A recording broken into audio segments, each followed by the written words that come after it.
What is your freedom worth to you?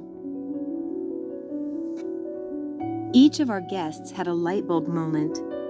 They longed to live rather than merely exist.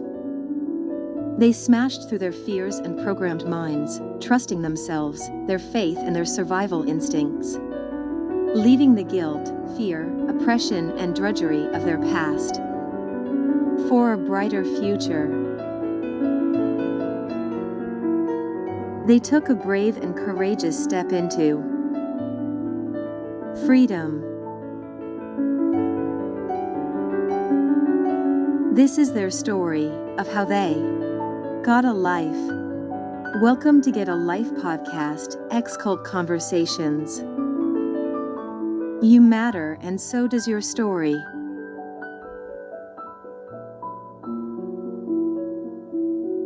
Good evening, everybody. Welcome to Get a Life Podcast, Ex-Cult Conversations. I'm here tonight with our friends Ross and Gilly, and our special guest tonight is Sarah. Sarah was actually an ex-member of the Shanklin Gospel Hall, which is an offshoot of the Open Brethren, and the parallels to the PBCC, which we all know very well, are very similar. So I'm going to hand the floor to Sarah and tell us your story, Sarah. Right, thank you. Thanks so much, everyone, for inviting me on. It's lovely to meet you. And so where to begin? Okay, so my family and I moved to the Isle of Wight in early 80s, I think. I'm a bit hazy. It's a few years ago now, to be fair. It was a difficult time. My mum and dad split up, and it was very acrimonious. And I lived with my mum, but when they first split up, my father disappeared off the face of the earth for months. Didn't see him, didn't know what was going on, and I was really bullied at school. And I never fitted in anywhere. I was always quite different to other people. I was brainy, quite intelligent, outwardly gregarious, but I never knew how to, I don't know, join in the party. It's almost like I was in a bubble, and everybody else knew what to do socially and I didn't. And it was a really confusing time. I found out later on in life, when I was 42, that I'm autistic. Okay. And I've also had a recent diagnosis of ADHD as well. So just to put that into context for our listeners, at this point in time, when you were having these difficulties, you weren't a member of any church. Not exactly. I mean, okay. Both of my parents were raised in Leicestershire, and they were both, and I think that's how they met, actually. Nominally Christian. They came from Methodist families. So there was a sort of a background. Yes. I mean, I remember getting confirmed. I remember going to Sunday school, but it wasn't sort of the kind of sort of faith life that was sort of particularly, I don't know, dominant in the family. It was a bit more sensible, I suppose, in some ways. Yeah. So I had that bit of sort of Christian background, but I wasn't a Christian. I don't think I was anyway, but I would never have said I was, really. I went to the Gospel Hall first because I had met another girl at school, Jo, who had moved from Canada with her family, and I was in low sixth form at the time. And we became sort of friendly and everything, and she invited me along to the Gospel Hall. And I was what I suppose would have been called quite a troubled teenager. I was in a real mess. I'd experienced sort of quite a lot of not just the bullying, but quite a lot of abuse and sort of sexual abuse. And you probably should give a heads up about this, shouldn't we, before I start talking about it? Actually, we can add it in at the beginning. Is that okay? Because there's a lot of this stuff, and and a lot of neglect and childhood sexual abuse as well. So I experienced quite a lot of this before actually going into the Brethren. And I'd been raised in a family which was very, very patriarchal, and that women were expected to serve men. Wives were there to support their husbands. Daughters were there to look after their fathers in their old age. But that was coupled with like this really almost contradictory sort of like social climbing from my father, because he really groomed us actually to go to university. There was no actual choice in any of that. We were, well, my brothers and myself, this was the goal. The only goal that mattered was university. And so I turn up at the Gospel Hall in a bit of a mess, really, but actually a bit of a well, very good at sort of masking and covering up and not really understanding what was really going on for me, because I don't know, I just lived in a ball of confusion, really, and I just sort of like tried to carry on by putting a brave face on and a smile. And you know, I learned well from my mother, who was very kind of like, you must smile for the men, dear, that sort of thing, you know. Yes. Yeah, I know. Anyway, okay. So I turn up at the Gospel Hall with my beret, because obviously head covering. I didn't really understand anything about that at the time, but I just did it because that's what was expected. And I was so passive, really, and yeah, but rather a people pleaser, that I just went along with it, really. Anyway, well, the first person I met when I went in there was this guy called Sid, who was one of the elders. And he took one look at me and he said, "Oh, we're gonna have trouble with this one because she's good looking." And I should have known that that was a red flag. I should have known that that was a red flag right from the word go. And that again, given my background, to put this into context, at this time you were how old? 16. 16, 17, and I assume Sid was an older guy. Oh yeah. Yeah. Yes, there'll be more about Sid later on, actually. Mm-hmm. But anyway, so I sat down in extremely hard wooden chairs, as you do, with Jo and her family, and kind of, I mean, just observed, really. But then the preaching happened, and and it was all very austere, because that's what it was. Women weren't allowed to talk. We weren't allowed to pray. We weren't allowed to do anything like that. So, you know, there was no sort of, there was music, there were hymns, and there was this sort of like really sort of crappy little organ in the corner that they would play, but nothing like guitars, because obviously that is the devil's music, naturally. And to draw parallels, how were you talked about hard wooden chairs. I remember hard wooden chairs in old Brethren meeting halls. How were you seated? Did people seat as families, or did they seat? Yeah, I think so. Yeah, I think so. Yeah, I think so. Right. Yeah, anyway, the preaching started, and you know, I think I was just so desperate for someone to pay me some attention, or to sort of like, you know, show me that I actually mattered, that I absolutely lapped it up. And I, you know, talking, you know, and it was the usual hellfire and brimstone style preaching as well. It wasn't the sort of like the Jesus loves you stuff. It was like, you know, if you don't believe in God, you're going straight to hell. And oh, by the way, there's the tribulation. And if you're lucky, you'll be raptured. And if you're not, you're going to be left behind. It's going to be an absolute horror show.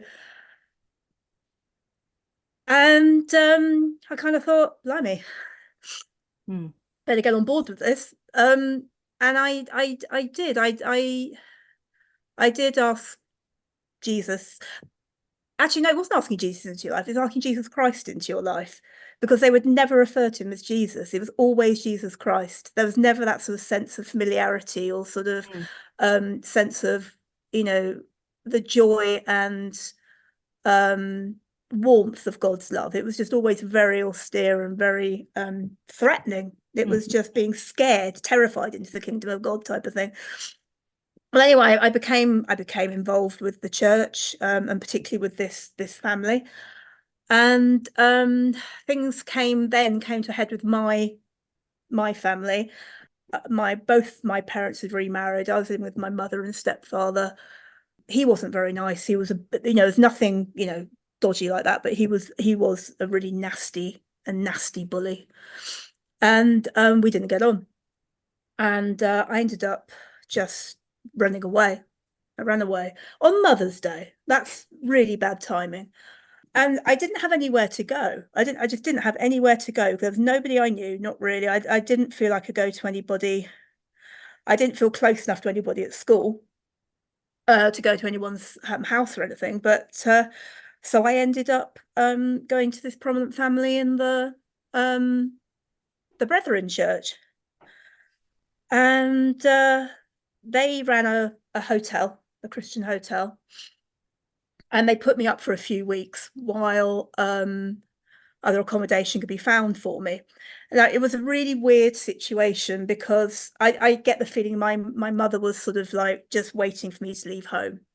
I got that feeling because nobody wanted me back. Neither my father or my mother wanted me to live with them. And this is in the 80s, where there was the welfare system in the UK was kinder then, and it was possible for me to have a few benefits and to get housing benefit. And so it was arranged for me to have a bed sit in Shanklin and live there by myself while I then restarted my A levels and did my A levels. And it was really, yeah, it was hard. It was hard because it was like, I mean, I've heard some of the absolutely appalling stories of what happened to the the Plymouth Brethren Church, of people being separated from their families for years. Sometimes people dying without ever reconciling, all this kind of, I mean, that is truly horrific. And that didn't happen to me. But what did happen was that I was caught between these two sets of people. On the one hand, there was my father, who his only concern was for me to get to university, and really did not like the Brethren because he thought that they were very anti-educational, the rest of it. And he wasn't wrong. He wasn't wrong. Yeah. And then you have the Brethren, who completely disapproved of my father because, oh yeah, he was a Freemason. He's a Freemason. So, I mean, that's not my fault. That's not my fault. But he's a Freemason. So they completely disapproved of that, and which is ironic if you think about it. But anyway, and they disapproved of him as a person because he was divorced and remarried. And so I was caught between these two sets of people as a young teenager who was really messed up anyway because of all the things. And just, I don't know, living this almost double life, trying to please everybody. And it was just awful. And then, and then realizing that the sort of, even though I can see all the red flags now, then I just couldn't. I was just in this thing.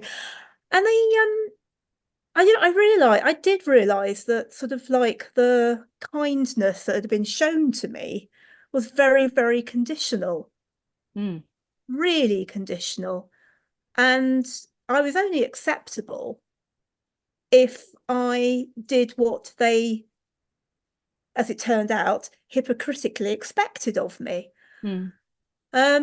It was very frowned upon for us to have any sort of, Joe and myself, to have any sort of connection with other churches, because obviously Brethren were the only sort of like owners of the truth, whatever that means, anyway. So, but we did hang out with other, sort of Christians, even though it wasn't approved of.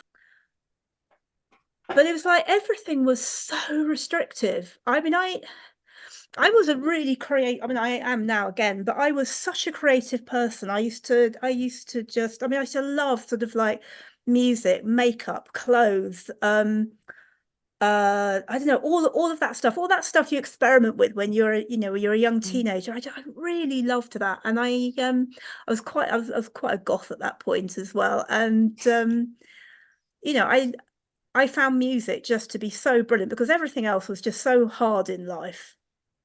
For me at the time, that I really, really loved music, and all these things. But slowly but surely, they absolutely chipped all that away. As I just remember being called a Jezebel, and I've learned about this Jezebel spirit bullshit, quite frankly, subsequently. But it's so damaging for someone who's in their formative years to be told that if you wear makeup, you are a harlot. If you wear jewelry, you're basically a Satanist. And if you listen to music other than, I mean, the most god awful choruses or some classical music, then you are again satanic and devilish. And actually got to the point where I just felt that I had to destroy my record collection, which I did. I did. And it was horrendous. It really was. So it was like I was already weird and different and bullied and all that kind of thing, but being in the Brethren made me doubly so, because I wasn't being a normal teenager at all. The things that normal teenagers do, like hanging out with their mates, going to gigs, going to the pub, whatever, all of that, none of that was approved of. Everything was just so shut down. And I remember at the hotel one night, there was one girl there and she described her car having broken down, and she'd broken down just by a pub. It was dark. She was a woman by herself, young woman by herself, but she was too scared to go into the pub to ask for help because she had been told that they were devilish places. I mean, that is just a safeguarding nightmare. But that was what was in her head, that this was not a good place to be. I think we all get that from our experiences. How many in the Gospel Hall that you went to, the Brethren Church, how big was the congregation? I mean, it's changed over the years. I mean, it was, I don't know, about 20. I'm not very good at this kind of thing, actually. About 20 people. So it was small. Never very big. It was never very big. But and did they integrate with any? You said that wasn't approved for them to integrate with any other churches, so they were a very isolated church, were they? Yeah, they were in a sense. I mean, there were other gospel halls on the island. And there was one in Cowes, I think. There was one in Newport. There's one in Ventnor, I think. Yes. And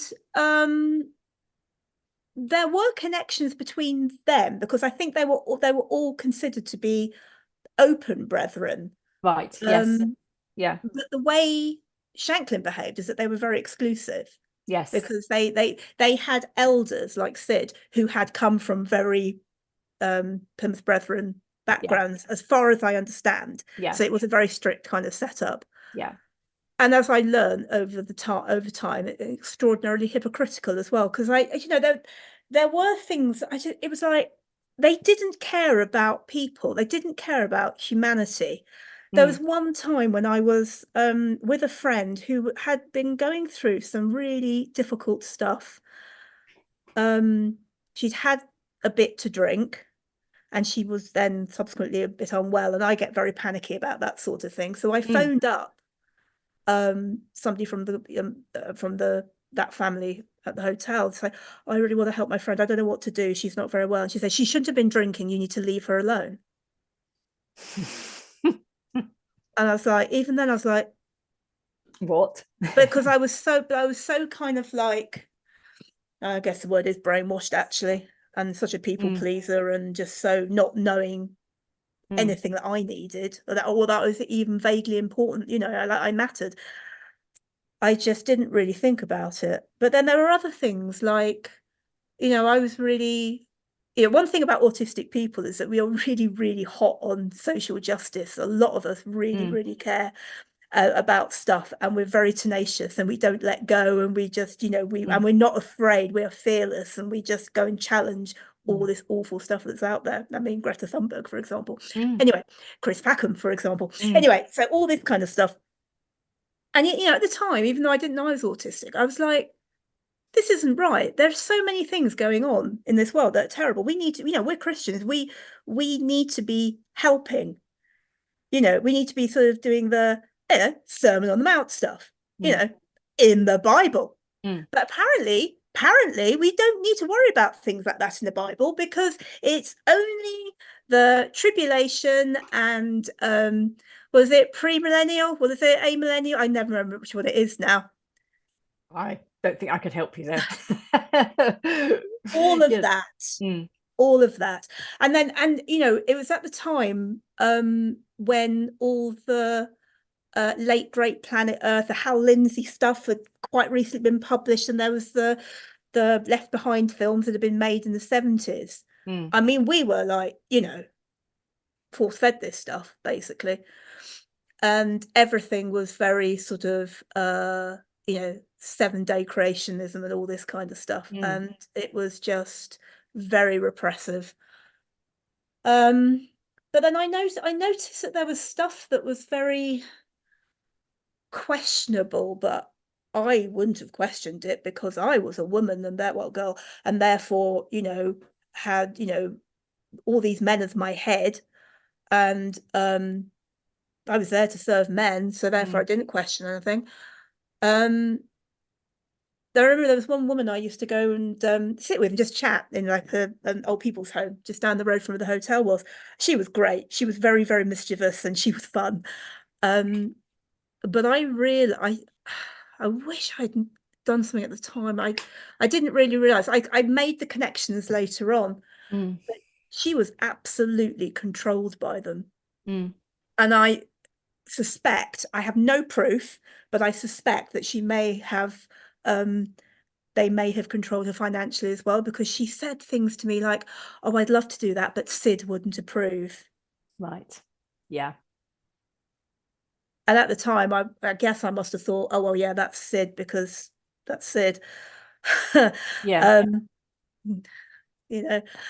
But actually in later years, I was like, yeah, I think they were really, really controlling her and coercing her. It's pretty grim. And then I saw things like other members of the church who had visitations from the elders because something had happened. When I didn't know all the details. I wasn't privy to them because I was a woman. I didn't matter. And they had visitations. There was all these undercurrents going on. And there's this other man he was really kind, lovely man, very clever, had a couple of degrees, and had maybe a slightly different theological take on things to the brethren. So obviously he was bullied out of the meeting. He lost his family, his marriage split up. It was horrendous. It broke him, absolutely broke him. And I saw this, and then I don't know. It was just horrible. And it just but it's that kind of all that sort of like sense of exceptionalism and being superior, and that absolutely steeped into me, and that judgment. And I ended up just living a sort of a weird double life where I just sort of like I don't know, have these kind of quite extreme evangelical views, or brethren evangelical views. But I think I did believe it. But I think I believed it because I was scared. Yeah. I think we can all relate to that. Yeah. It was so based on fear and obedience. Something very strange happened with the boyfriend of one of the daughters of the family who owned the hotel. And it was odd. It was odd. It was. But I didn't say anything about it at the time because I'd disclosed to my mother of what had happened to me when I was younger, and my stepfather had called me a liar. And because I then basically internalized that and believed in me, I must be a complete liar, because obviously I was a Jezebel, so therefore I was a liar too. Yes. Yeah. So I didn't do anything about it, but I have to say all this stuff stayed with me for decades. I ended up in a very abusive first marriage. My ex-husband and I, we did actually get married at the Gospel Hall. And after my first year at university. Was he a member of the church as well, of the Gospel Hall? Sort of. I mean, we both got baptized there, but he'd come down from London, and I see. I mean, he just drifted away from it, I think. But what we did was, after my first year at university, I'm like, oh, that was completely disapproved of as well. Me going to university. Yeah. Of course. But I did it. Yes. Even though it was so, because it was like, I never had any choice or autonomy in any of this. I had to go to university because my father told me to, but I had the brethren saying that you shouldn't be going to university. I was just pulled between all of this all the time. Anyway, so Jason and I got married, and I think, we basically sort of like fell together because it was an escape from, because he'd had a difficult upbringing, and so had I. Yeah. And so after that, I didn't really have a huge amount to do with the place. I mean, I didn't have any of that awful kind of like being pursued or, not being allowed to leave type of thing. I never had any of that. I mean, they were probably glad to see the back of me, if I'm absolutely honest. So how many years were you quite regularly involved with them? So you said you're about 16, 17 when you went to live with this family. Yeah, it must have been about, when I get married, I was 20 when I got married. So was it 21? So about 4 or 5 years at the most. But yeah, it was just, horrible experience really. But it was just an extension of my normal, if that makes sense. And I stayed in the marriage far longer than I should have done, because obviously, you're a Christian wife, and you have to behave in a certain way, and you don't get divorced or split up or anything like that, because that's sinful. Anyway, and at the point when you married, you said you didn't go to the gospel hall quite as much. Well, no, we did. I'd gone to university for the first year at university, and then come back to the island, and then got married at the gospel hall. So we were still connected there. Okay, so you still had connections, yeah. But it kind of like so the impact of the spiritual abuse, because that's what it was, sort of like really impacted on how I was as a person. Yes. And sort of, it impacted on my experience of being married. And that is in addition to all the other things that had happened. Now, I'm not saying for 1 minute that some people's experiences of trauma are more important than others, because I think that's wrong, because trauma is trauma. People experience it differently. Some people, an event that 2 people experience, one person may be okay, another person may be severely traumatized. Now, in the case of autistic people, we do know from the research that's been done recently, because this is what I do now, I'm a researcher. We do know that autistic folk have higher instances of what are called adverse childhood events.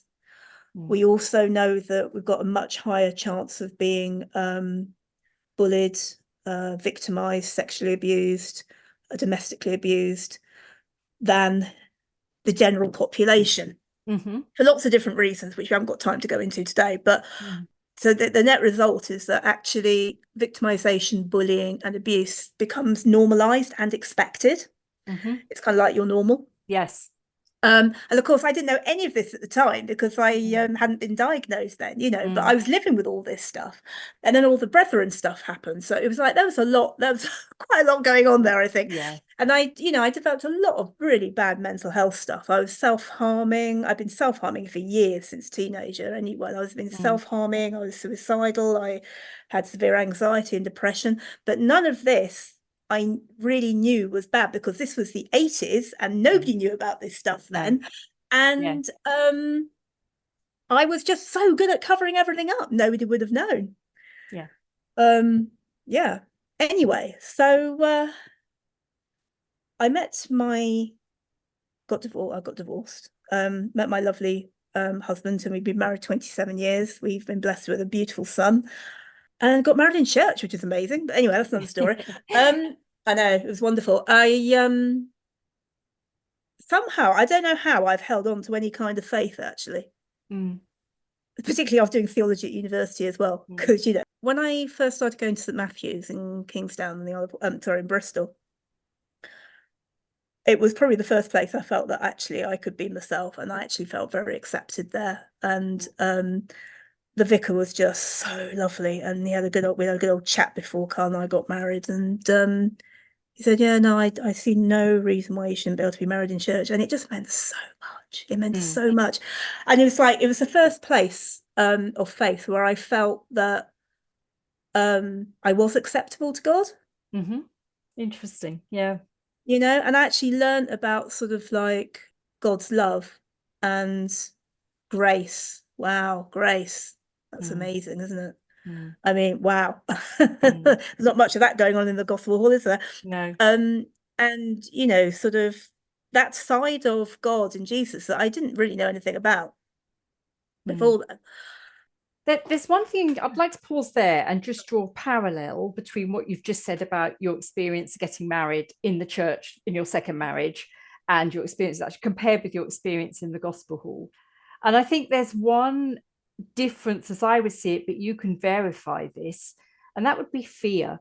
One, from what you've said, seems to be built on fear, which fear, I think coercion, and I think that's you have to have, excuse me, I'm just moving that. You have to have loyalty to this particular group within the church. Yeah, and I think that's very much family. Where the PBCC is as well. They've been very, very similar kind of regime. And yet the second church you described that you went to in Bristol, that wasn't there. The fear, there wasn't sort of hell and brimstone preaching. No, actually. I mean, yeah, it was a very different approach. It's like, you know, it's sort of oh gosh, being able to ask questions. Yeah, you know, not actually feeling that you can't sort of like say, I don't quite understand that, what does that mean, or actually I don't agree with that, because and that was okay. I mean, I remember being told in our old brethren, I think Ross and Gilly could verify this, when you asked a question and it was something you didn't understand, you'd be told things like, you're thinking with your natural mind and you need to have faith. And it's also, it's a parallel with something you said in one of your podcasts, Gilly, about when you went to a church outside of the brethren, and the contrast when you spoke to the vicar there compared to speaking to these elders in these brethren churches. I mean, absolutely. When I was living in the flat by myself on the Isle of Wight, I used to have visitations from some of the elders to see if I was living modestly. What does that mean? I think we all know. Yeah, I think the phrase that the Plymouth Brethren Christian Church, what is it? Have you got in the clear? Was that the one they used? Is it wasn't good? Yeah, that was one that our old brethren lot use. You know, you need to get yourself in the clear. Well, we all know what that means. It's probably the same as living modestly, isn't it? Yes. Oh, sounds like an SDT test. But anyway, never mind. Yeah. So yeah, sorry. Actually, no, I'm not sorry. I am no, the humour's great. Sense of humour. Yeah, no, so yeah, it was it wasn't great actually. But and did you find this is just something I found, did you find that even praying in a different church was different? The reason I say that is because when I was still living at home, but I had actually been chucked out of the Plymouth Brethren. But I was still living at home. And I went down to the local normal church, you know, the Church of England, and the vicar there prayed with me, and the prayer was so much different than what we'd been brought up to pray like in the Brethren. Yeah. Oh, yeah. I mean, it's the whole thing, isn't it? It's just so steeped in misogyny and, frankly, abuse. Yeah. But anyway, so yeah, no, 100%. It was very, very different. But yes, anyway, so fast forwarding a few years, I ended up with chronic ME. I've had ME for over 25 years now, and you know, the mental health stuff wasn't really getting any better. But I was diagnosed with autism at age 42. And actually, when you're a mum as well, and I was determined when I had my son that it wasn't going to be like when I was a kid, and I was determined that generational trauma was just, you know, getting in the bin, basically.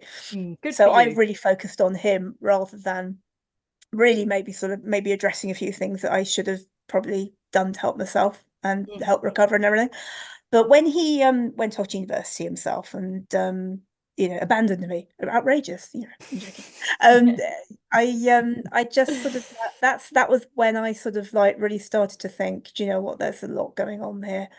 I'd been diagnosed with autism. I started to find out what that meant for me, and I started to unpack a lot of other things. And it's round about that time, my lovely, lovely friend Lucy Pepiat, who is the principal of the Westminster Theological College, and a very, she's a brilliant theologian, and God, a woman who knew that was possible. And she's the author of some really, really good books, and yeah, she's fantastic. But anyway, her sons and my son were good friends, and Lucy and I were good friends. And she sat me down and she said, "You need to do some stuff here. You are doing so much stuff with autism research. You need to do something academic." So I started to think about, right, what can I do? And I hit on doing spiritual abuse, because nobody had done, it's a very, very young discipline. And nobody had done anything so far from like a neurodivergent autistic point of view. Because I do suspect that there are qualitative differences, and that's not to say that my life's worse than anybody else, or my trauma's worse than anybody else, but I think there are qualitative differences. And I started to think about this, and so I applied and all the rest of it, and started doing the work. And then I thought, right, well, I better sort of like find out a bit about the Gospel Hall myself again, because I just avoided it for so long. It was just too painful. And I went online and just, oh wow, they're very closed, aren't they? They're very hard to get any information out. There's no websites, there's no emails, there's no phone numbers, there's nothing. But there was a Google review of the Shanklin Gospel Hall from this person who said, "For the love of God, do not let your daughters go to this place." And I just thought, oh God, what's happened? And that just took me back, and it just, all those red flags popped up again, and it's like, okay. So I also did other searches, and this other person came up who had also been at the Gospel Hall. Right. A couple of years later than me, but also been at the Gospel Hall. And he'd done a blog and all the rest of it. And I read this blog and I thought, these are the same people. These are the same people. Anyway, it turns out, and I've become good friends with these two lovely, lovely people since. And it turns out that the person who did this very weird thing with me, to me, in the mid to late 80s, has been a serial sex offender and paedophile. And he was convicted in 2014. Wow. It wasn't a custodial sentence. And the reason why it wasn't a custodial sentence is because evidence was falsified. He lied in court, and other survivors' stories were disregarded. And they covered it up. And this person was a devout member of the Shanklin. Oh, he was one of the elders. He was very involved in the My World youth group. He was also very involved in a local Shanklin youth club as well. And I have to say, to their credit, and they've been really good, because I've been doing a bit of detective work myself. They as soon as it happened, they were like, "You're out." But, and I've got screenshots to prove this, this person, and his name is David Gregory, and I'm going to name and shame him, because he is a liar, and he is a paedophile, and he's a sexual abuser. He, even to this day, possibly, but a few months ago, on his, what's that thing called? It's a social media, what's it called? It's a professional kind of like networking. LinkedIn. LinkedIn, yes, thank you. Yeah, on his LinkedIn page, he's still got references to his work in the youth club, saying that it's really important to give things back to disadvantaged kids. Anyway, so the reason why he didn't get a custodial sentence is because he lied, basically. They all lied. They all covered it up. And this is just appalling. Every church has to have a safeguarding policy. Yes. Right? I contacted 318 and I said, I don't think they've got a safeguarding policy. They said they need to have one. Anyway, I managed, by doing a bit of detective work myself, to get the phone number of one of the elders of the Shanklin Gospel Hall. I don't think he's ever been spoken to by a woman the way I spoke to him, because I gave him no quarter. And I said, I need to know if you've got a safeguarding policy. He said, Mm. oh, well, I don't deal with all that kind of stuff. You need to go to Peter Atkinson. And I said, well, I don't have his number. I need you to contact Peter Atkinson, and I need to see a copy of this safeguarding policy because it is a legal requirement. Oh, we didn't think it was necessary because we don't have any children in the congregation now. But you have a convicted sex offender still in your congregation. Mm. Have I heard anything from them? Have I heckers like? No. That's Not something always. that's been on the back burner for a while. I mean, we must get back on with that. Mm. And to this day, nobody has apologized to the two people who whose evidence was not considered enough for a custodial sentence. Mm. And what's worse is that one of these people, at least one of these people, has been publicly defamed by members of that congregation. One of the survivors, victims of the abuse, you mean? Yeah. Yeah. Yeah. Yeah. Mm. And some of the things, having got to know these two very, very lovely people, some of the things that, that were observed by them made me realise just how naive I was, because this is all going on and I didn't even notice a lot of it, is that this person, Sid, was behaving very inappropriately with young children. Mm. Mm. Let's just put it like that. Mm. There were young teenagers being groomed for being elders, and all sorts of stuff went on there, from what I understand, from what this other person has told me. Yeah. So anyway, so I took this all to the police on the Isle of Wight. Right. I was going to ask about bearing in mind that my experiences were 20 years before the actual conviction. Yeah. So this person, David Gregory, was a perpetrator for many, many years before he was finally caught. And I'm not going to be the only one. There are other survivors out there. There are other victims out there. We know it. But the police were not interested. Now, incidentally, when on the way to work a few years ago in Bristol, I was sexually assaulted on the way to work. And I have to say, because of all the experiences I had when I was younger, I just thought, what's the point of, no one's going to believe me. They're going to think I'm a liar. And my friend said, no, you really have got to report this. So I did. And Bristol, Somerset and Avon Police took it really seriously.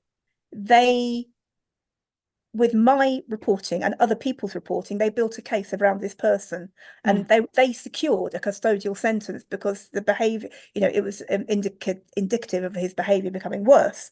They took it seriously. Did the Isle of Wight police? No, they were not interested in looking at it at all. Why do you think that was? Why? Because it was explained to me it was to do with resources, and I just don't think they were interested, to be honest with you. Yeah. They told me they were keeping an eye on him. Well, in 2024, this year, apparently he's being taken off the sex offenders register. So how that's keeping an eye on him, I do not know. And I've got, and I just started getting really cynical. I just recorded everything, and I thought, you know what? Quite heated discussion with a police constable telling me that if I've got a problem with the Gospel Hall and their safeguarding, I have to get in touch with them about the safeguarding policy. And I'm like, they haven't got a safeguarding policy. They are the problem. Well, there's nothing we can do about it. And it's like, and I'm going to swear, clutch your pearls, for fuck's sake. Yeah,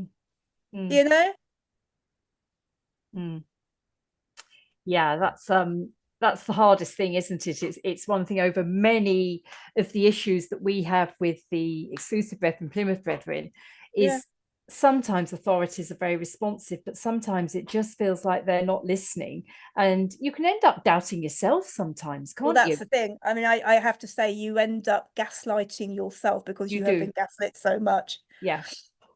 And it takes quite a lot of, it takes a hell of a lot of therapy and unpacking all of this stuff to realize just what the layers of abuse are. And the thing, this is why, I mean, one of the reasons why I think spiritual abuse is worse than any other kind of abuse is because it takes all of those other elements of like coercion and manipulation and gaslighting and all that stuff, and then they co-opt God as part of it.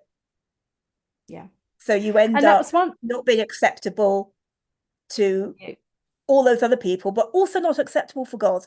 Yeah. So it's absolutely, it really is utterly devastating. And that was one thing that we were keen to ask you about, this research into spiritual abuse, because we've all heard of the what's listed in the coercive control laws of 2015, and there's, I can't remember, list them off the top of my head, but there's financial abuse, there's sexual abuse, there's emotional abuse. Spiritual abuse isn't on there. No, it isn't. Well, it's only a recent. It's a recent recognition, I would say. It needs to be on there. It does, and I would certainly agree from all of our experiences. What is your understanding of what it entails? I mean, how would you define it? And I'm trying to put this across for people who may be experiencing it. Okay, but I have a very helpful quote. That would be good, because people, maybe particularly people that are inside our old brethren-in-law, and maybe even 100%. Yours, that listen to this, and they may be experiencing spiritual abuse but not recognize it as such. No, exactly. And this is one of the real problems with it, is it can be so nebulous. Yeah. And it may not be like happening all the time. There may be some really good experiences. You know, so it can be very hard to pin down. But this is a quote. This is the one I really love. There are lots of different sort of definitions of it, but this is the sort of, to date, I think this is the most comprehensive, and it's by Dr. Lisa Oakley, who is the leading specialist in this area in this country. Okay, and she says, spiritual abuse is coercion and control of one individual by another in a spiritual context. That is the difference. It's because it's in a spiritual context. The target experiences spiritual abuse as a deeply emotional, personal attack. This abuse may include manipulation and exploitation, enforced accountability, censorship of decision-making, requirements for secrecy and silence, pressure to conform, misuse of scripture, or the pulpit to control behavior, requirement of obedience to the abuser, the suggestion that the abuser has a divine position, isolation from others, especially those external to the abusive context. Now, I would like to pause there, because that just sums up probably what you experienced in your gospel hall, but it would certainly be what Ross, Gilly and I experienced, and anybody that left the Brethren. And I think if anybody inside the Brethren is listening to that definition you've just given, Sarah, which is really helpful, just stop and think. Yeah, 100%. Stop and think. What's it like for all of you three here, hearing that? Oh, it rings bells, Ross, Gilly. I was also going to say, and it's I think what makes it even worse is that it's not just like one onslaught or something. It's slowly drip fed over the years. Exactly. And you end up not knowing yourself at all. Yeah. You know, and actually in my case, I think a lot of people's cases, if you because again with the autism stuff, it's like if you have no idea of who you are, then when spiritual abuse happens, there's not a huge amount of self to take away, but they do, and it absolutely destroys you. It destroys people. And it's interesting what you say, Ross, about it being drip fed, because and I don't know what it was like in the Shanklin Gospel Hall, but certainly where we came from, we had meetings every night we were supposed to go to, and every night, and 5 times or 6 times on a Sunday. How many? 5 or 6. So quite committed. Now I'm in contact with some insiders, and the biggest thing, they've stopped going to meetings. And the biggest thing that they're saying, you must come to meetings, you must come to meetings. And I've said exactly that too, because the minute you stop going, you stop being drip fed that narrative of abuse. And that narrative is saying, in our case, Mr. Hales is the only person to believe in, the Brethren is the only right way. And when you're drip fed that all the time, 100%. You believe it. You believe it. No other church is okay. They're all of the world. They're all of Satan. All worldly.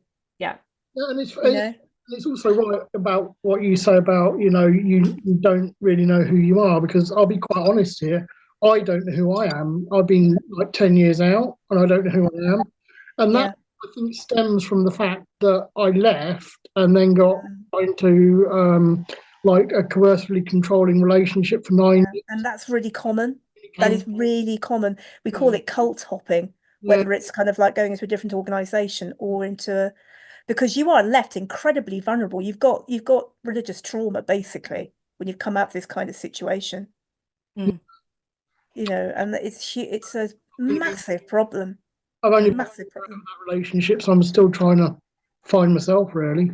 Yeah. Mm. And that's really important. And actually, that's something I really want to point out actually to anybody listening, is that it is not selfish or ungodly to look after yourself. Mm. All right. Self-care is not satanic or selfish. Mm. It is absolutely essential. And unless you give yourself permission to find out the things that you really like or dislike, or all of this stuff, you are going to be an empty shell of a person. Mm. Yeah, and it goes back to the old saying, doesn't it? If you can't love yourself and like yourself, how the hell are you going to love other people? Do you know what I No. mean? And the thing is, it's and the brethren are so selective in the biblical texts they use.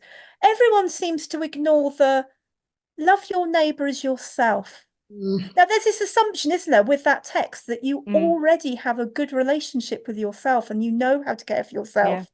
Because if you know how to care for yourself, you can care for others. Yeah. That is completely glossed over. The Sermon on the Mount might well never have existed for the brethren. Sorry, Ross, go on.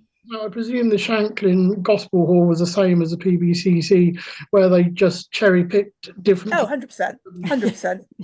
I mean, don't get me started. No. It's a bit like what we're saying. I remember Anne, who can't be with us tonight, saying once, somebody described it to her: when you're on an aeroplane and they give you your safety instructions and they talk about if the oxygen goes, the face mask comes down, you must put the face mask on yourself before you put it on your children. And I think that's a really good analogy, isn't it? Because if you don't put it on yourself and you end up gasping for air, how can you help your children? And I think that's a very good analogy, isn't it? But that's the thing, isn't it? It's part of the control, and it is part of the sucking people in, is that you become, well, they want you to become like a monolith, don't they? They want you to become just part of this sort of like homogenous kind of obedient, I don't know, handmaiden or whatever. It's just the PBCC makes me so angry.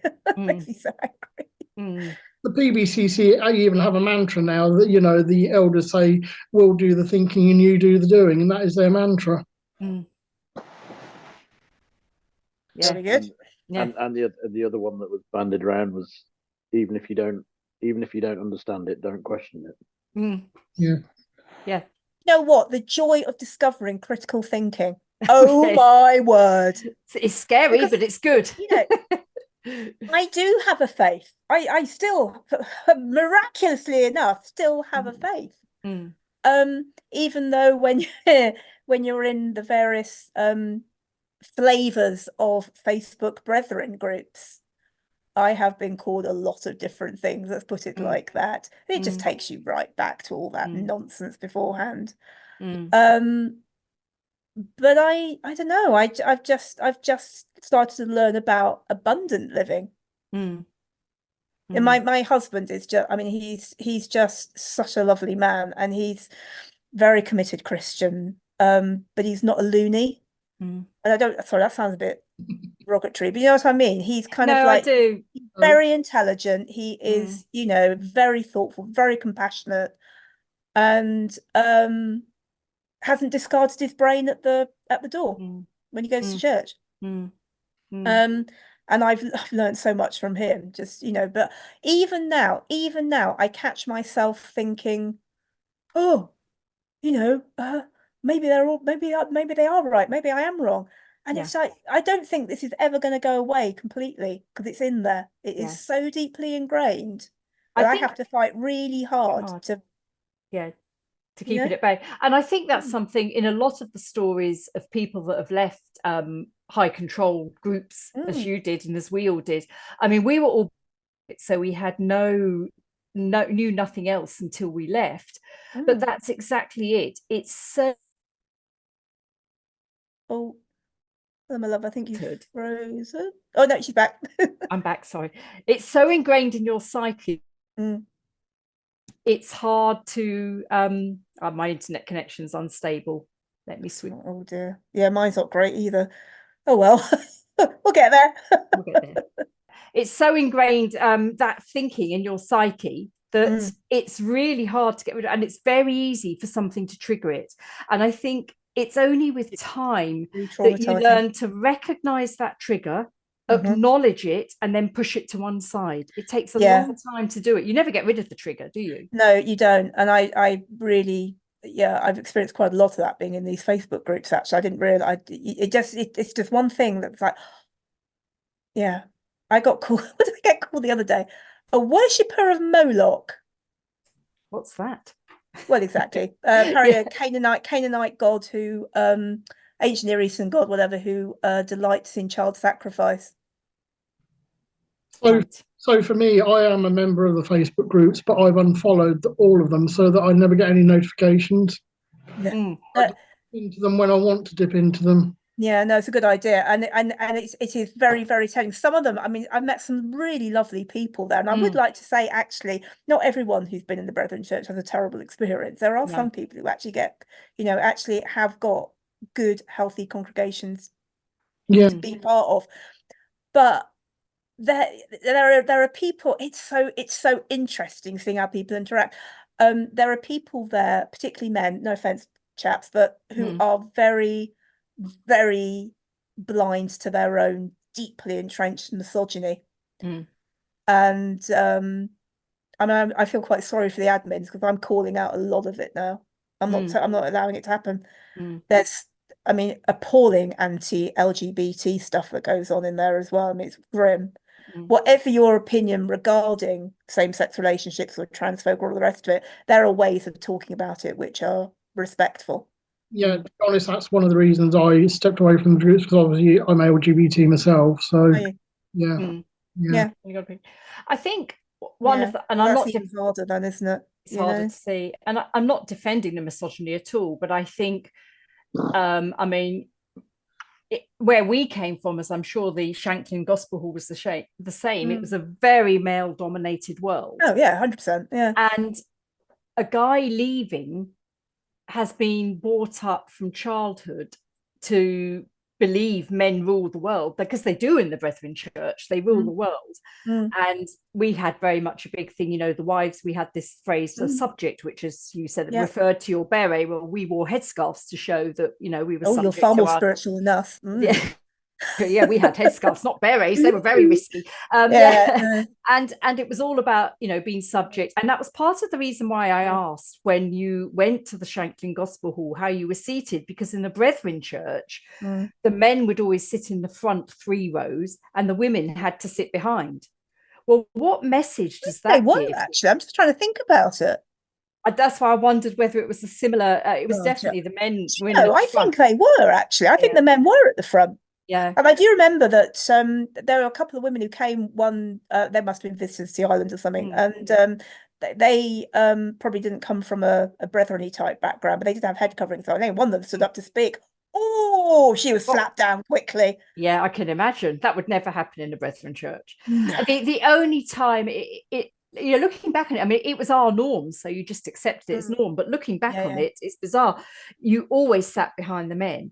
The only time a woman ever sat anywhere forward of the front was on their wedding day. They were allowed to sit on the front row with their husband to be. Is that correct, Ross and Gilly? It was the only time a woman would walk down to the centre of the church. Yeah.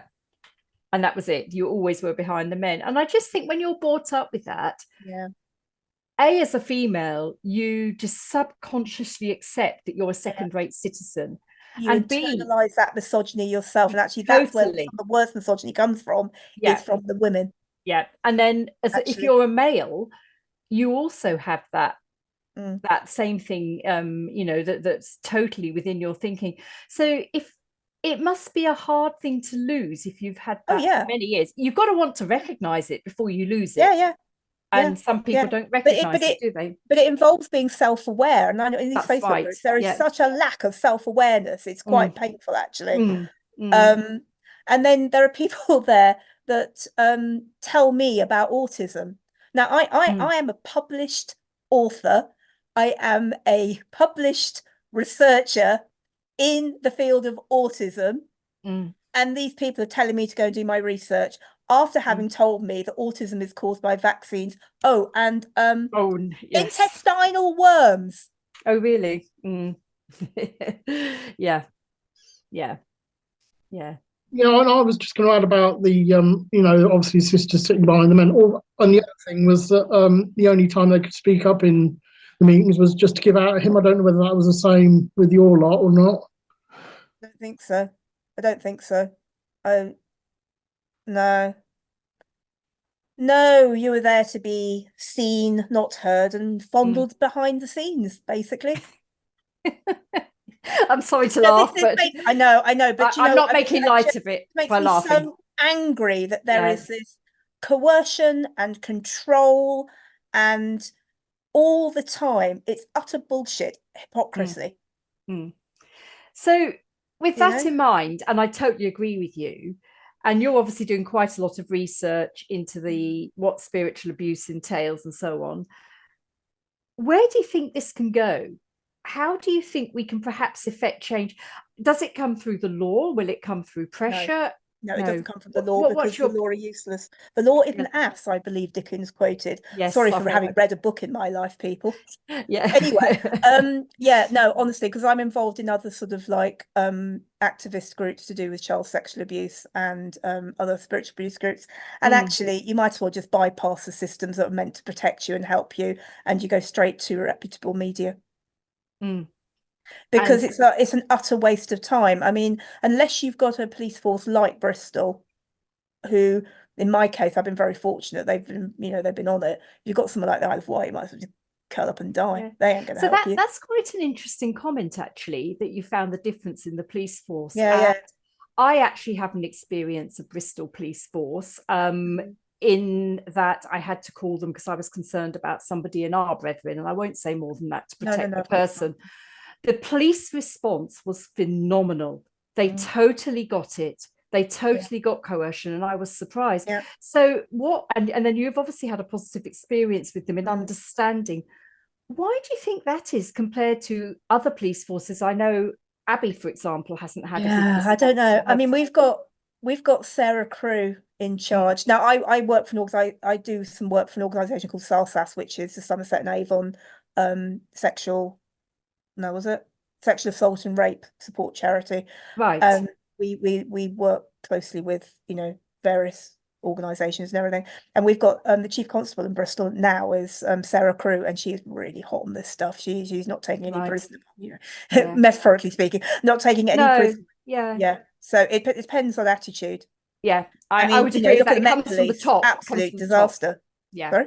It comes from the top, doesn't it? And if you've got somebody in charge of a force that believes this stuff needs to be taken to task, that will filter down through the force. I mean, she's a recent she's joined the force recently in Bristol, but she's but even before then, I mean, because the experiences with the brethren feed into other things as well. So my first marriage, I have part of my family who I have nothing to do with now were very, very spiritually abusive themselves, not brethren, but very evangelical, home educated their kids with the same material as the Duggars used in America, that sort of thing. I mean, they really they caused huge division in the family. Even though the family was in tatters anyway, they pretty much finished it off. And then my son was sexually abused as a young boy in church. So there's all this stuff, all these things that have happened. So we had experience of working with Avon and Somerset police with that, and they were absolutely extraordinary. absolutely extraordinary. And the perpetrator was given the very long custodial sentence. It was national news, and all of that. And he and the church were brilliant. They were brilliant. They really, really, did everything as much as they could, and they were very good. So it's been quite an interesting life, really. Yeah, it has. And I think it's interesting, isn't it, because we've had a lot of tales on these podcasts of sexual abuse within the Plymouth Brethren Christian Church, that's historical and sometimes current, that's come out. And I always think these things shouldn't happen. We all know that. Things should be in place to prevent them. Yeah. But if they have happened, it's then what is done about it.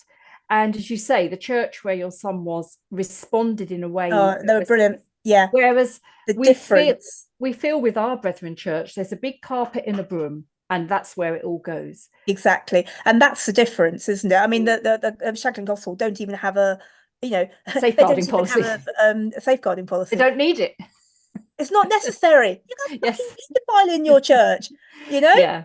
I mean, But you're saying about the lack of safeguarding policy. I mean, and this is just my opinion, but I think the Peebs would be exactly the same if it wasn't for their PR. Oh, I'm sure.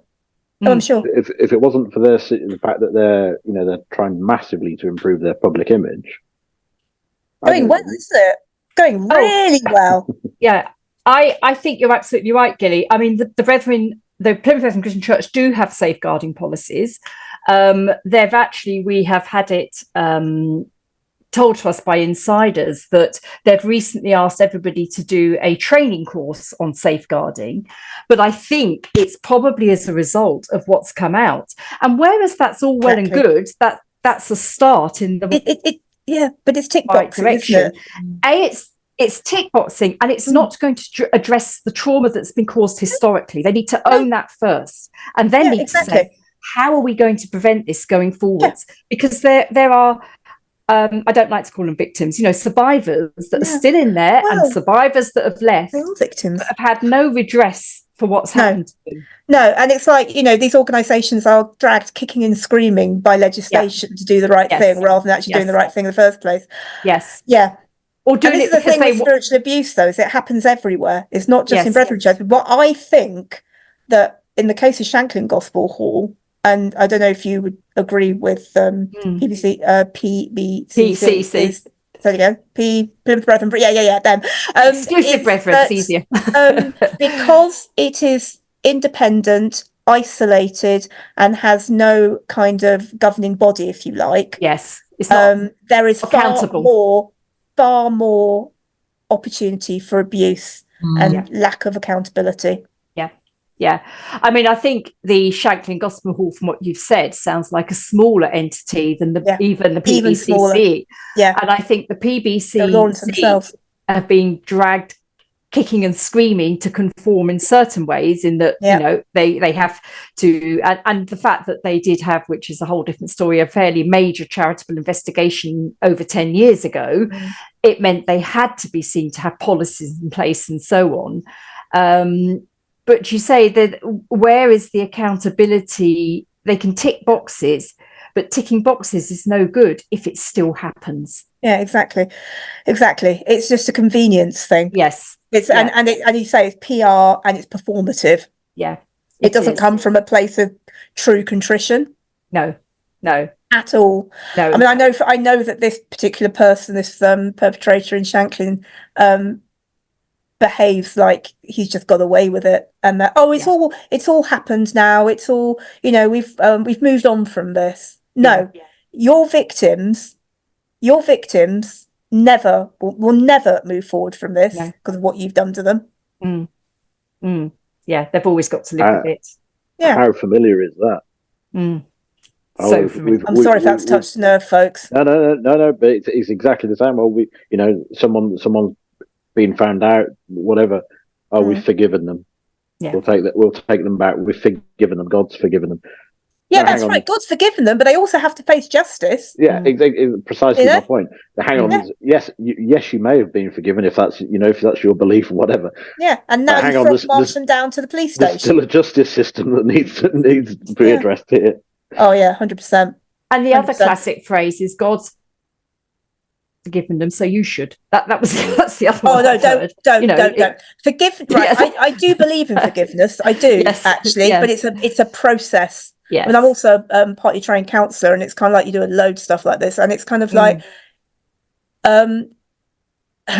forgiveness is usually done really badly in churches, actually, because people are rushed through this thing, and people don't realise that you have to revisit and revisit and revisit years and years and years after the event. And it's having an attitude of forgiveness, which is key. But it's like, and that forms part of the coercive pattern. This is what is expected. You forgive. Well, I am not forgiving the brethren because they are not contrite, and they have not repented. I'm not forgiving them because they have ruined lives. They really have.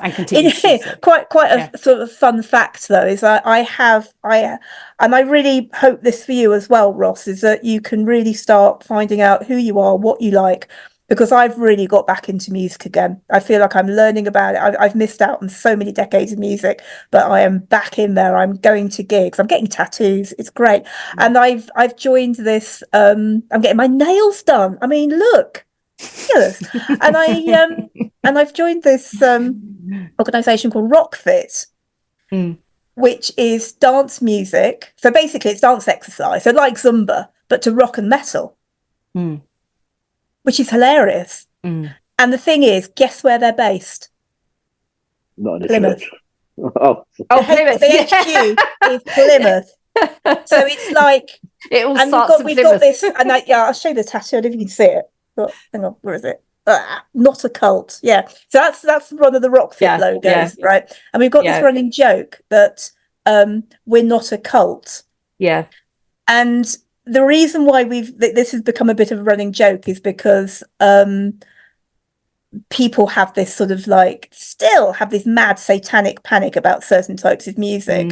And the leader, the CEO, Hannah, we've nicknamed her Red Leader, and we just have this running joke. So anyway, so the point is, it's like I've come from this cultic thing which is based in Plymouth, full circle to this amazing thing which jokes as it's a cult, but it actually isn't, and it's actually very life affirming. I mean, I could be a Christian in that group without even worrying about being made fun of, or it's incredibly inclusive, and we just have a lot of fun. And my goodness, fun is good. I agree, it is. It really is. So I really hope that for you, Ross, that you can and there are loads of LGBT Christians, and there are loads of allies, that loads of us are allies. Yeah, I mean, I will be quite honest. I have totally lost my faith. I don't even know if I have in the first place. But how understandable is that? But yeah, I'm part of a large local LGBT meetup group. We've probably got about 700 members. Oh, fantastic! There's so many supportive people out there, and it's something you should say about music, because that's one of my great loves. And one thing I'm doing is I started to collect vinyl. Oh yes! Oh my goodness, is it cool? I love it. What kind of stuff are you into, Ross? Oh, my tastes are really eclectic. Yeah, not a good tune. I like it, basically. Yeah, awesome. Whereabouts are you in the country? Oh yeah, I like country. Yeah. No. Whereabouts are you in the country? Cambridgeshire, Peterborough. Right, we'll go to a gig together. Let's go for a gig. That'd be fun. This we've got to see. Yeah, no, 100%. Yeah, but Sarah, before we close, if it's okay, I would like to go back to the subject of spiritual abuse. The reason I'd like to go back there, because you've obviously got a certain knowledge about it, and you gave that definition of the one we quoted, the one Lisa Oakley's definition. But if somebody was in a high control religious group, how would you help them to perhaps recognize the signs that they are being spiritually abused? What would you ask them to look out for? There is quite a lot of stuff. There is some stuff, sort of like checklists, as it were, to look out for. Yeah, which is actually quite useful if you're allowed to access the internet. I don't know what it's like. Well, that's debatable. That's another but thing. A lot of people inside access these podcasts, so oh gosh, insider knowledge. Yeah, no, 100%. Sort of like, look out for sort of people in positions of authority who are, as you said earlier, cherry picking biblical verses to make you behave in a particular way according to what they think you should be doing. Yeah. Look out for, if you voice any doubts, being shut down. Look out for things like being told, oh, that didn't happen. Yes. When you know it did. You know it did. Look out for that gaslighting, because it happens so much. Oh, yes. Oh, yeah. Look at how the elders treat other people, and how they use their position. Do they use it in a loving family way, or do they use it to reinforce their own sense of importance? Do they do they use God to frighten you? Do they use the Bible? Do they weaponize the Bible to frighten you? Yeah.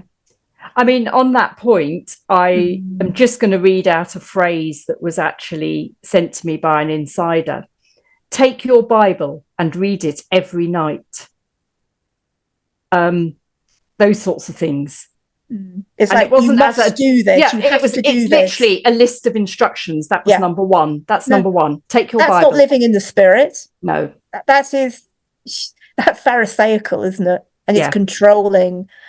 Because the thing is, we all, particularly if you've got a neurodivergent brain, we interact with the world in very, very different ways. We can all pray differently. We can all, I don't read my Bible. I can't. I just still to this day can't read my Bible. Yeah. I will not evangelize, because I would not risk bringing somebody into something which I don't quite entirely trust. I feel really at home with atheists because they're honest and they've gone through that process of thinking, nah. Yeah. And there's an honesty to that. And I'm far more, and you might think it's quite strange, someone who's autistic who might want to, go down the rabbit holes and know all the theology and everything. But these days, I am so much happier sitting with uncertainty with all things spiritual. I think it's called the apathetic tradition, not to be confused with apathetic. No. Basically, but it's sort of like you can sit with the messiness of life and know that God is in there somewhere. And it's okay that you don't know everything, because we do see through a glass darkly. But you won't get anyone from the Brethren telling you that, because we've got our systematized theology and X, Y, and Z happens, and all of that. So, yeah, no, that's really interesting about the sort of signs of spiritual abuse. And, we've often said, a lot of people that have left our Brethren group have said about, and I think I mentioned it earlier, the overwhelming strength of fear that's there. Yeah. And the financial control as well. That's something else as well. Oh, financial gosh, control, that's separating, huge. Saying, sowing seeds of doubt about your family, and then all the awful behavior that goes on, actually physically separating. That is evil. Yeah. And I know they justify that by, saying, Christ said that I bring a sword to divide. That's not what it means. Well, our old lots justify it by a scripture that I do know. I don't know many. The 2 Timothy 2 talks about departing from iniquity. Yeah. Now, if you look up the definition of iniquity, I think it means evil and but of course, their understanding of iniquity is anyone who leaves them or anyone who speaks out 100%. Against them. And I think it's been said in previous podcasts. So as soon as they quote 2 Timothy 2, not keeping separate. And I always think, well, most of us would actually or be not, was it, don't be would separate from it. Well, that's right, unequally yoked. But most of us would separate ourselves from things that we don't sit comfortably with us, whether it's evil or not. If it doesn't sit comfortably with us, we would. No. But it's that complete separation and splitting up of marriages and fathers and sons and mothers and daughters and parents and children and grandparents, just because they don't go to your church. Is mind-blowing. Mind-blowing. Yeah. It's hideous. Yeah. Well, I wouldn't want to be them on the day of judgment, would you? No. Was it whatever you do to one of my little ones, you do to me? Oh, that's going to go down badly, isn't it? It is going to go down badly, isn't it? Yeah. Yeah. Not that I believe in hell anymore, but there we are. That's I'm just a complete universalist now. Yeah. I mean, I think what's most fascinating, and I think, we obviously come from the angle of the PBCC, and you come from a very similar experience. And I think what's most interesting for anybody inside the PBCC or anybody in a high control religious group listening to this is perhaps that realization you're not so unique after all. There are other churches who behave just as you do, and it isn't right. A church is good, the high control is not good, and the PBCC is not unique. They're not special, and there is an alternative. There are alternatives. All faiths and none are out there. Go and find out. Yeah. Go and embrace this wonderful, because it is a wonderful world, actually. The world is not evil. There is some really awful stuff. I mean, we just have to look at the news, don't we? There's some terrible things going on, but there's also some amazing things. And God wants you to have abundant life. And you do not get it in the Brethren Church. No, you don't get it in the Brethren churches. And I think there are some terrible things going on in this world, but equally from what we've just discussed tonight, there's some terrible things going on in Brethren churches. The thing in the PBCC is when you're in there, you don't know about these terrible things going on because you're not told. No. And so you don't know about it. So and it's evil. It is evil what goes on. And also, out here there's evil, but you've got the whole wide world to absorb it. But in there, it's such a close community that concentrated. Yeah, it's horrible. I can't imagine what it's like growing up in it and knowing nothing else. I mean, when I came into it, it was like I had all this wad of trauma, which made me very vulnerable to them. But I don't know what it would have been like had I grown up in it. I mean, I just don't know, because we know it's our own experience, isn't it? Yes, it is. Yeah. But I can imagine it's very difficult. Yeah. It is. And that's why when people leave, that this religious trauma is it's a very real thing. Yeah. As you said yourself, Ross, and it's kind of like that's when people are at their most vulnerable. It's like when a person leaves like a intimate partner in the violence kind of relationship. That person is always at the most vulnerable when they're leaving. Yeah. That's when it's the most dangerous. Because they're jumping off a precipice, really, and that they don't know where they can land. And it's like that, I think, when you leave these groups as well.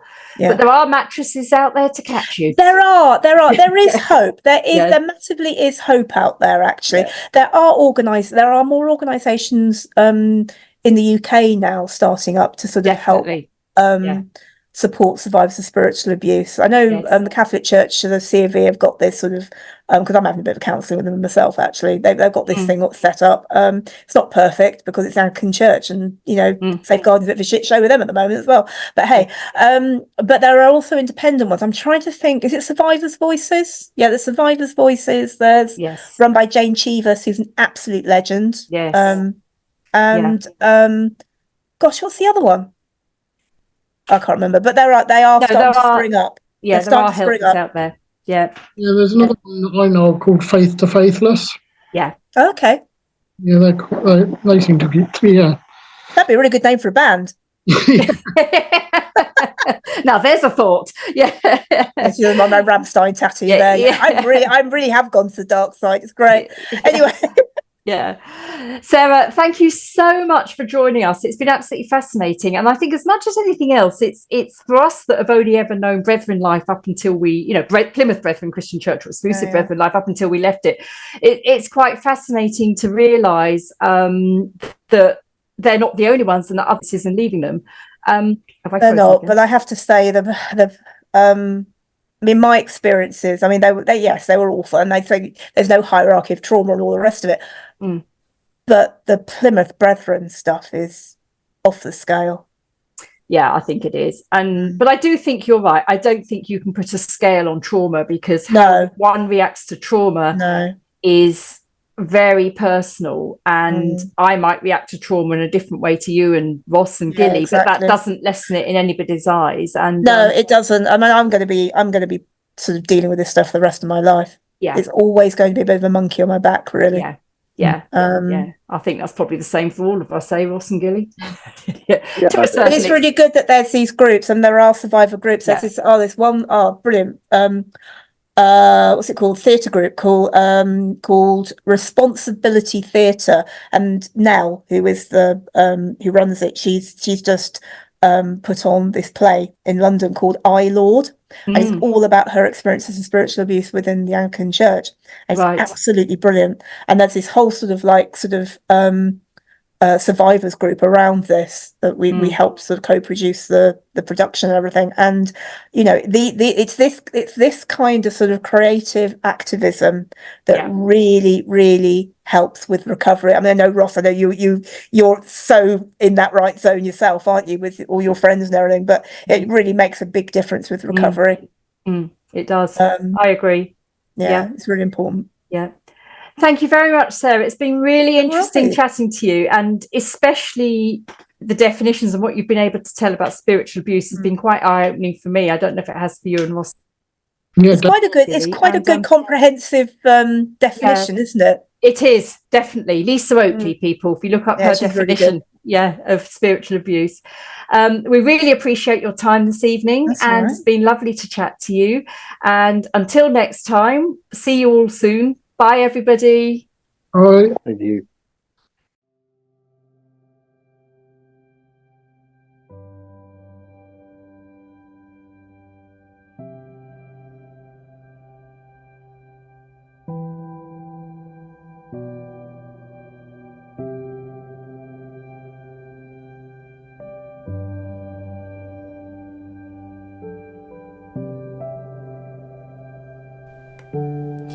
If you're in a high-demand religious group and need help, please go to oliveleaf.network. To share your story or be a guest on the show, email info.getalife@proton.me. Check out www.get-a-life.net for Get a Life merchandise, books, and ways to support or get support. Please remember to like this video, subscribe to Get a Life, and comment.